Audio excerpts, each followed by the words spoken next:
온 세상 위하여 나 복음 전하니 만 백성 모두 나와서 주 말씀 들으라. 죄 중에 빠져서 헤매는 자들아, 주님의 음성 듣고서 너 구원받으라. 전하고 기도해 매일 증인 되리라. 세상 모든 사람 다 듣고 그 사랑 알도록 온 세상 위하여 주 은혜 임하니 주 예수 이름 힘입어 이 복음 전하자.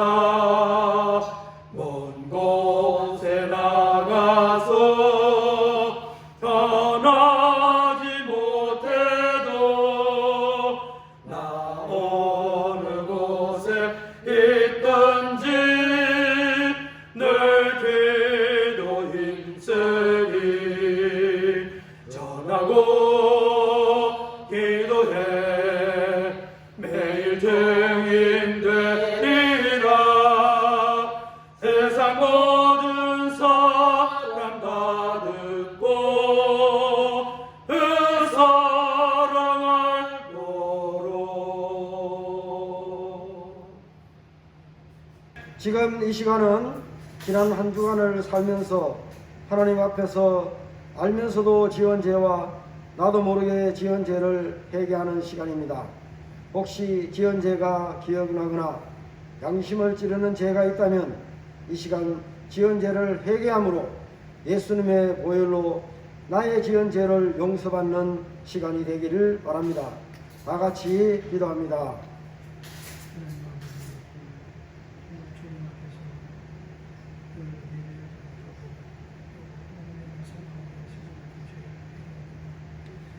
여호와께서 말씀하시되 오라 우리가 서로 변론하자. 너희의 죄가 주홍 같을지라도 눈과 같이 희어질 것이요 진홍같이 붉을지라도 양털같이 희게 되리라. 이제 나의 죄를 고백한 사랑부 친구들에게 주님이 이렇게 말씀하십니다. 만일 우리가 우리 죄를 자백하면 그는 기쁘시고 의로우사 우리 죄를 사하시며 우리를 모든 불의에서 깨끗하게 하실 것이요 라고 말씀하셔서 친구들의 고백한 모든 죄를 예수님의 보혈로 깨끗하게 하신 것을 말씀에 의지하여 선언합니다. 아멘. 우리 다 같이 소손 모으고 기도합시다. 하나님께요, 하나님 아버지 감사합니다. 오늘 또 안식일을 허락하여 주시어서 아버지 앞에 예배 드릴 수 있음에 감사합니다. 아멘. 그러나 코로나19 때문에 교회에 나오지 못하고 사랑부 친구들이 온라인 예배로 드립니다. 가정에서 어느 곳에 있는 처소에서든지 마음을 온전히 들여서 아버지께 예배하는 사랑부 친구들이 되도록 허락하옵소서. 코로나19 바이러스가 하루속히 없어져서 마음대로 교회 나오고 친구들도 만날 수 있도록 허락하옵소서. 아멘. 또한 김은성 목사님을 단위에 세워주심을 감사합니다.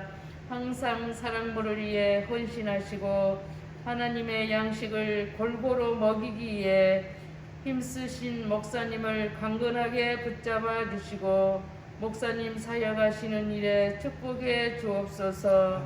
오늘도 모든 친구들에게 아버지의 양식을 잘 받아 먹고 더욱 강건하여 다시 만난 날까지 안전하도록 하옵소서. 이 모든 말씀 예수 그리스도의 이름으로 감사하며 기도드리옵나이다. 아멘. 사랑하는 친구 여러분, 안녕하세요. 안녕하세요. 만나서 반갑습니다. 반갑습니다. 집에서 온라인 예배를 드린다고 우리 이 시간을 기다리는 우리 모든 친구들을 환영합니다. 우리 잠깐 기도하고 하나님의 말씀을 듣도록 하겠습니다. 기도하겠습니다. 하나님, 오늘도 저희들을 온라인이지만 선생님과 사랑하는 친구들이 한 자리에 모여서 예배 드릴 수 있도록 축복해 주심을 감사드립니다. 저희들이 있는 장소는 아가의 집, 사랑의 집, 그리고 우리 선생님들 각자 가정이지만 하나님, 이 시간은 하나님의 성령이 저희들의 선생님들과 사랑하는 친구들의 그 마음을 하나로 묶어 주셔서 우리 예수님께 함께 나아가는 시간으로 인도해 주시기를 기도합니다. 하나님, 오늘 사도 바울이 온 세상에 복음을 증거한 말씀을 듣겠습니다. 하나님의 말씀을 통해서 우리 모든 친구들 안에 하나님의 은혜를 맛보는 시간이 되도록 도와주시옵소서. 예수님의 이름으로 기도합니다. 아멘.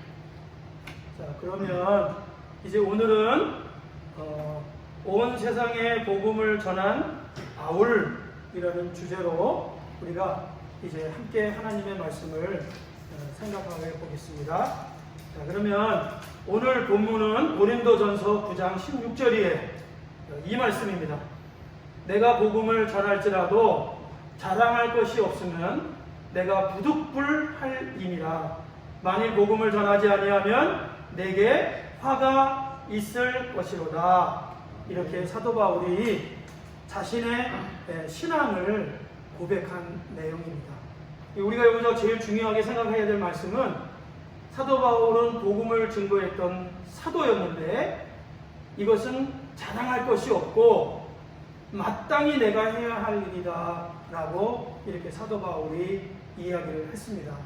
그래서 오늘은 말씀을 통해서 왜 이렇게 고백을 했는지를 생각하고 마칠게요. 자, 그러면은 이제 시작해 보겠습니다. 이게 지금 전 세계의 지도인데 이렇게 목 둥그렇게 해놓은 거는 사도 바울이 온 세상에 복음을 전했다라는 뜻으로 이렇게 한 거예요. 실제로는 요 동네에서만 사도 바울이 증거했어요. 자, 그래서 바로 여기입니다. 네.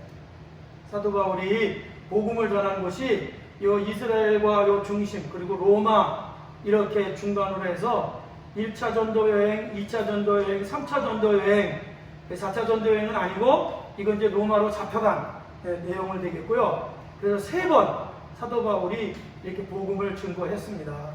그래서 이것을 꼭 기억해 주시고, 자, 이제 사도 바울을 여러분들에게 소개할게요. 사도 바울은 예수님을 만나기 전에 이렇게 소경된 삶, 내가 무엇을 해야 할지를 모르는 삶을 살았던 사람입니다. 그런데 예수님을 만나고 이렇게 눈이 열려서 이제 하나님이 내게 알려주시는 일, 하나님이 주신 사명대로 사도 바울이 살았던 사람이죠. 자, 그러면 사도 바울이 율법주의자로 살았던 이렇게 소경된 삶을 살았던 시간들을 한번 볼까요? 자, 사울이에요. 눈이 깜깜해지고 있죠? 자, 사울은 사도행전 26장 9절 10절에 보면은 예수님을 대적한 사람이에요. 그래서 예수님을 대적하고 예수님을 믿는 사람들을 핍박했던 사람이죠. 그렇게 하는 것이 옳다고 생각을 했습니다. 그리고 많은 사람들을 옥에 가두고 죽이기도 했어요. 그래서 사도 바울은 어떻게 보면 본인이 말씀한 대로 십자가의 원수로 살았던 사람입니다. 예수님을 절대 믿을 수 없는 사람인 거예요. 원수예요. 그런데 어떻게 됐을까? 예수님이 이 사울을 찾아오셨어요. 그래서 사울아 사울아 내가 어찌하여 나를 핍박하느냐 이렇게 말씀하셨습니다. 이때 사울은 어떻게 됐을까요? 이렇게 소경이 되고 말았어요. 햇빛보다 더 강한 빛과 원수로 빛으로 찾아오신 예수님을 만나고 이렇게 소경이 되었습니다. 그래서 사울은 이렇게 소경이 되면서 한 가지 깨달은 게 있었죠. 아, 내가 지금 잘못 살고 있구나, 이렇게 생각한 거예요. 자, 그러면 이 사울에게 예수님이 이렇게 찾아오셨어요. 그래서 십자가의 원수된 나를 예수님이 찾아와 주신 거죠. 오늘 우리도 다 마찬가지예요. 우리도 예수님을 몰랐을 때 어떻게 살았을까? 목사님도 많은 죄를 짓고 살았어요. 목사님이 지금 생각해 보니까 도둑질도 하고 거짓말도 하고 또 때리기도 하고 아주 정말 입에 담을 수 없는 욕도 많이 하고, 이것이 예수님을 대적한 것보다도 더 나쁜 거예요. 그런데 목사님이 중학교 때부터, 사실은 이제 어렸을 때부터 교회를 나가기 시작했어요. 그냥 선생님이 부르셔서 교회 가자 우순아, 그래서 교회 갔어요. 그때부터 목사님은 이제 쭉 예수님 앞에 예배드리면서 살았어요. 잘못했을 때에도 예배드렸고 또 부족했을 때도 예배드렸고, 그래서 예수님이 이렇게 은혜를 주신 거예요. 사도 바울도 마찬가지죠. 사울이었을 때 찾아오신 예수님이 이제 이 사울을 어떻게 변화시켰을까요? 자, 다메섹 도상에서 예수님이 빛 가운데 만나 주셨어요. 그리고 소경이 되었습니다. 그리고 사울은 3일 동안 깜깜한 죄 가운데서 기도하기 시작했어요. 무슨 기도했을까? 회개의 기도를 했습니다. 아, 이거 내가 잘못했구나. 하나님이 아들 예수께서 사울의 눈을 소경되게 했어요. 예수님 만나고 이렇게 소경된 사람은 아마 처음일 거예요. 그래서 이제 소경됐으니까 어떻게 살아야 될까? 궁금하죠? 그런데 예수님께서 이 사울에게, 소경이 된 사울에게 다메섹으로 돌아가라 그랬어요. 거기서 내가 해야 할 모든 일을 누가 너에게 이루리라 말씀하셨어요. 사울은 자기 주관대로 자기 마음대로 살았어요. 그런데 생애 처음으로 우리의 주인이 되시고 우리의 목자가 되시는 예수님을 만나서 예수님의 말씀의 첫 번째 지시를 받은 거야. 무슨 지시였을까? 다메섹으로 들어가라. 사울이 이 말씀을 지킬 수도 있고 안 지킬 수도 있어요. 그런데 이 말씀을 지키면은 바울이 되는 거야. 근데 이 말씀을 지키지 않으면은 똑같이 소경이 되어서 그냥 죽게 되는 거예요. 사울로 사는 거예요. 어떻게 할까요? 이 사울은 다메섹으로 사람들의 손에 이끌려서 가게 되었습니다. 그래서 거기에서 이제 3일 동안 기도하는 가운데 아나니아라고 하는 분을 보내서 하나님이 사울의 눈을 열어주셨어요. 그래서 하나님의 말씀에 순종하니까 사울이 소경이 되었던 눈에서 비늘이 떨어지고 그래서 밝은 눈으로 세상을 보게 되었습니다. 그래서 비늘이 떨어지고 다시 눈을 뜨게 되었을 때 사울은 거듭난 사람이 된 거예요. 사실은 소경으로 되었을 때는 죽은 사람. 그런데 예수님 안에서 그 눈의 비늘이 떨어지고 예수님의 은혜로 말미암아 다시 눈을 열게 되자 이제 사울은 새로운 사람, 새 사람으로 출발할 수 있게 되었습니다. 신나죠? 우리 하나님께 감사의 영광을 올립니다. 그래서 예수님께 회개하고 눈을 떴어요. 그래서 참 너무나 기뻤겠죠. 그래서 정리하면 사울은 내가 무엇을 해야 하는가를 몰랐어요. 그게 바로 이렇게 소경된 삶, 율법의 삶으로 살았던 시간. 그런데 이제 예수님을 만나고 눈을 뜨고 자기가 무엇을 해야 되는지를 알게 됐어요. 자, 이 알게 된 거를 이 다음 내용에서 보도록 하겠습니다. 자, 그래서 사울은 예수님을 만나 새 사람이 되었습니다. 그래서 이 새 사람이라고 하는 말은 회개하고 예수님을 영접하고 이제는 하나님의 뜻대로 사는 사람이라는 뜻입니다. 그래서 사울은 바울이 되어서 사도행전 22장에 보면은 하나님이 나에게 보이신 것을 내가 거스리지 아니하고 라고 말했어요. 예수님은 사울에게 아나니아를 통해서 이렇게 말했습니다. 너는 이방 사람들에게 나를 증거할 증인의 삶을 살게 될 것이다. 그래서 복음 전도자로 부르셨다라고 말씀하셨어요. 그래서 이제 예수님을 핍박하는 사람이 예수님을 증거하는 사람, 새 사람이 되었습니다. 자, 그래서 이렇게 사울이 예수님에게 이제 물어보는 거죠. 주님 누구세요? 내가 박해하는 예수다. 내가 무엇을 해야 하죠? 일어나 담에서 그렇더라고요. 우리 앞전에 바로 봤죠? 자, 그래서 그 다음에 예수님을 만난 후에 이제 바울은 새 사람이 됐다는 거예요. 그래서 3일 동안 뭐 했을까요? 소경이 됐어요. 주여 나의 죄를 용서하여 주시옵소서. 예수님이 사울의 주님이신 것을 알게 됐어요. 즉 예수가 하나님의 아들이시요 사울의 주님이시라는 사실을 그때서야 알게 됐습니다. 소경에서. 그래서 하루, 이틀, 3일 이제 지나간 다음에 금식하며 말씀하시는 사람이 나타날 때까지 기다렸습니다. 만약에 이때 사울이 성질이 급해가지고 기다리지 못하고 뛰쳐나갔으면 어떻게 됐을까? 예, 눈도 뜨지도 못하고 그리고 지옥 가는 인생이 되었겠죠. 그런데 사울은 하나님께서 이 예수님이 말씀하신 대로 담에서 유다의 집에서 그냥 나타나실 때까지 기다렸어요. 구약에 보면 똑같은 사울이라고 하는 왕은 기다려라 못 기다리고 왕의 자리에서 쫓겨났어요. 우리 친구들도 그런가요? 우리 친구들도 우리 주님을 끝까지 기다리는 우리 친구들 되기를 바랍니다. 언제까지? 주님이 이 세상에 다시 오실 때까지. 믿음을 지키고 아주 기름을 준비한 5 지혜로운 처녀와 같이 기다리고 또 기다리는 우리 친구들 되기 바랍니다. 그래서 예수님은 회개할 시간을 주셨고 눈을 뜨게 해주셨어요. 그래서 사울은 예수님 감사합니다.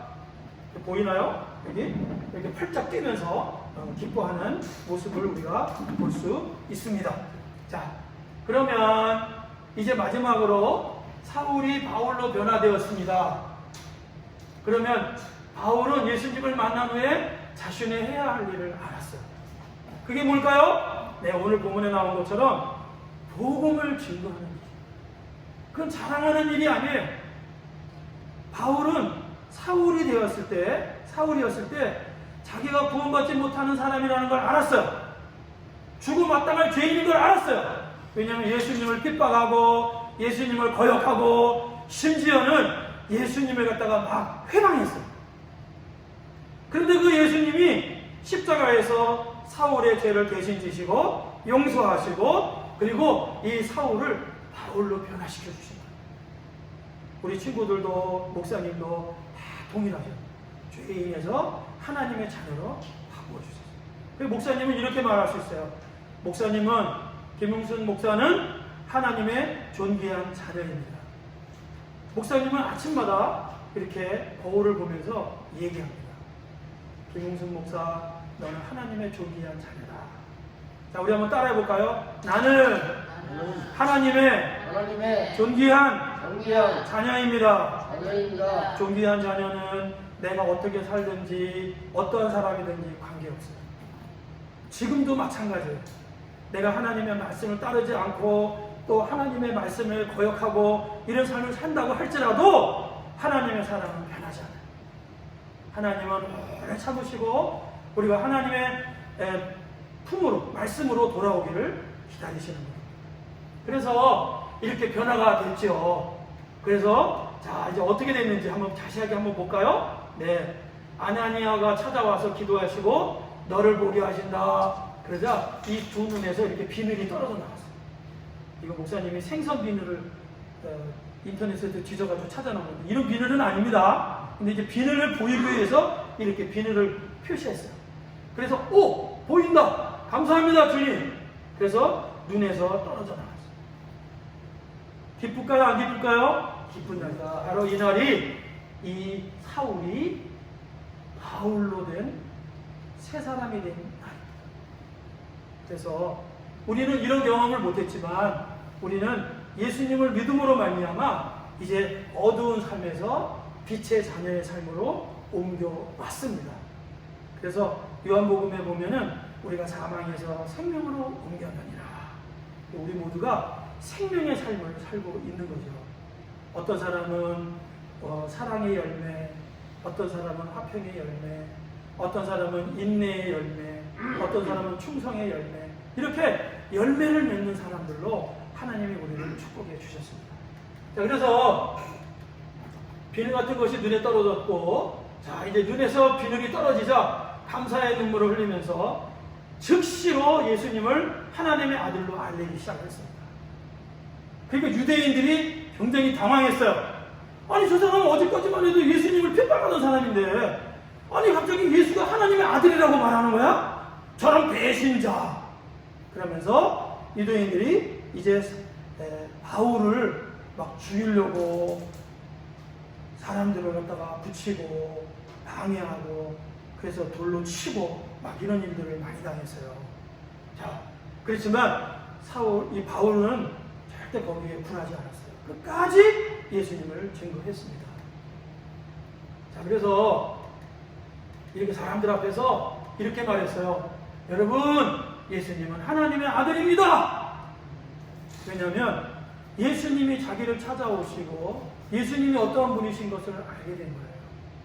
그래서 우리 친구들이 옆에 사람들에게 또 부모님들에게 선생님들에게 하는 말 한마디가 굉장히 중요합니다. 왜냐하면 여러분들의 그 말이 여러분들의 이 사도 바울의 고백처럼 바로 하나님의 아들로서의 하는 말들이거든요. 그래서 사랑의 말, 은혜의 말을 할 수 있기를 바랍니다. 그래서 자, 이제 선교사가 됐어요. 더 넓은 세상에 나아가 예수님을 하나님의 아들 되심을 알리기 시작했죠. 예. 그리고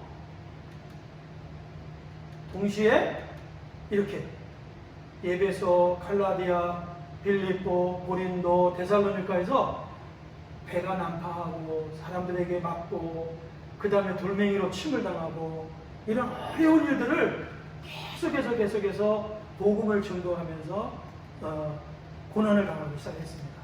그래서 바울은 예수님을 전하다가 많은 고난을 당했죠. 여기서 우리가 생각할 것은 하나님은 이 세상을 사랑하셔서 독생자 예수님을 이 땅에 보내셨어요. 그 보내신 목적이 무엇일까요? 맞습니다. 죄인들을 구원하시기 위해서 이 땅에 보내신 거예요. 그래서 우리는 예수님의 이름을 많은 사람들에게, 모르는 사람들에게, 또 방해하고 핍박하고 대적하는 사람들일지라도 그들에게 말과 행동으로 우리가 전해야 됩니다. 왜냐하면 예수님은 그들의 죄에서 구원하시기 위해서 오신 분이거든요. 그래서 예수님을 믿으면 그 모든 죄에서 사함을 받고 그 은혜로 믿음으로 말미암아 구원을 얻는 거예요. 그래서 우리 친구들도 이 일에 한번 동참하지 않으시겠어요? 자, 그래서 바울은 이렇게 감옥에도 갇혔습니다. 그런데 감옥에서도 성경을 기록해서 성도들에게 보냈어요. 그리고 사람들은 사도 바울이 보낸 성경을 이렇게 열심히 읽고 믿음을 씩씩하게 굳건하게 세웠습니다. 자, 그래서 사도 바울은 이렇게 말했죠. 예수님 믿으세요. 예수 청당. 그 다음에 예수님 믿고 죄 용서를 받아야 하나님 나라에 들어갈 수 있습니다. 이렇게 외치고 그 일생을 마쳤습니다. 그래서 사울은 바울이 되어서 하나님이 자신을 찾아와 부르시고 보이신 그 하나님의 부르심, 그 하나님의 뜻을 끝까지 순종하다가 어떻게 됐을까요? 순교했습니다. 그래서 사도 바울은 우리들에게 말하기를 믿음을 지키고 달려갈 길을 열심히 달려가면 우리가 하나님이 준비해 놓으신 구원의 상을 받습니다. 의의 상을 받습니다. 라고 말을 했습니다. 우리 친구들도 승리, 믿음의 승리자가 되기를 바랍니다. 자, 그럼 이제 마치겠어요. 자, 교회를 핍박한 바울은 어디서 예수님 만났다 그랬죠? 다메섹인가요? 바다인가요? 네, 다메섹이죠. 다메섹 언덕길에서 만났습니다. 잘했습니다. 자, 바울은 몇 차례 전도여행을 아까 떠났다고 했을까요? 목사님이? 2번, 3번. 그래서 3번 전도여행을 떠났다고 그랬죠. 잘했습니다. 자, 예수님을 모르는 친구를 어떻게 전도해야 될까? 기도하면서 우리가 전도하고 돈을 보여야 되겠죠. 네. 그 다음에 마지막으로 친구가 예수님이 싫고 교회 다니기 싫다고 하면 어떻게 해야 될까? 포기하지 말고 끝까지 기도하면서 우리가 그 친구에게 복음을 전할 수 있어야 되겠습니다. 자, 그러면 이제 우리 다 같이 성령 암송 구조를 읽고 마치도록 하겠습니다. 다 같이 읽어볼까요? 시작! 주 예수를 믿으라. 그리하면 너와 네 집이 구원을 받으리라. 아멘. 기도하겠습니다. 하나님 아버지, 오늘 사도 바울의 생애를 통해서 그가 옛사람의 옷을 벗어버리고 새 사람의 옷을 입고 하나님 앞에서 복음 전도하도록 죽기까지 충성한 것을 배우게 되었습니다. 하나님, 우리 모두도 각자 있는 자리에서 끝까지 주님의 말씀을 따라가는 우리 사랑부 친구들과 선생님들 되도록 축복하여 주시옵소서. 예수님의 이름으로 기도합니다. 아멘.